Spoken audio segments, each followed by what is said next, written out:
Pemirsa, pemerintah Kota Madiun menggelar apel pengecekan kendaraan dinas operasional sebagai bentuk pengawasan dan pengendalian aset daerah. Wali Kota Madiun mengingatkan kendaraan dinas bukanlah fasilitas pribadi, melainkan sarana penunjang tugas pemerintahan yang harus digunakan secara tertib dan bertanggung jawab. Puluhan kendaraan dinas operasional perangkat daerah di Kota Madiun dilakukan pengecekan.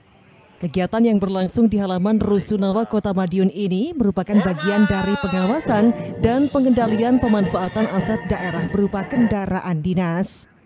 Selain mengecek kondisi fisik, kendaraan juga dilakukan pengecekan kebersihan interior dan memastikan kendaraan digunakan sesuai peruntukannya. Pemeriksaan dilakukan sebagai langkah preventif untuk memastikan kendaraan selalu dalam kondisi baik dan layak pakai dalam menunjang pelayanan publik. Wali Kota Madiun Maidi menegaskan bahwa kendaraan dinas merupakan aset negara yang harus dijaga, digunakan secara tertib, bertanggung jawab, dan sesuai aturan. Ia mengingatkan agar kendaraan dinas tidak disalahgunakan sebagai fasilitas pribadi, melainkan dimanfaatkan sepenuhnya untuk kepentingan kedinasan. Aset harus bermanfaat. Semua aset tidak perlu untuk pribadi.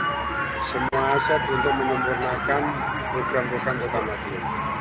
Maka kenapa ini saya ingatkan?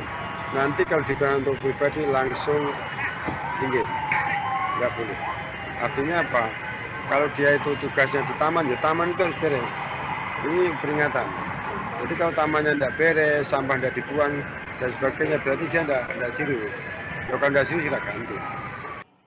Diharapkan seluruh perangkat daerah dapat lebih peduli dalam merawat aset negara ini, sehingga kendaraan dinas dapat terus mendukung kelancaran tugas pemerintahan dan pelayanan kepada masyarakat secara optimal. Aikal Uda, JTV, Madiun.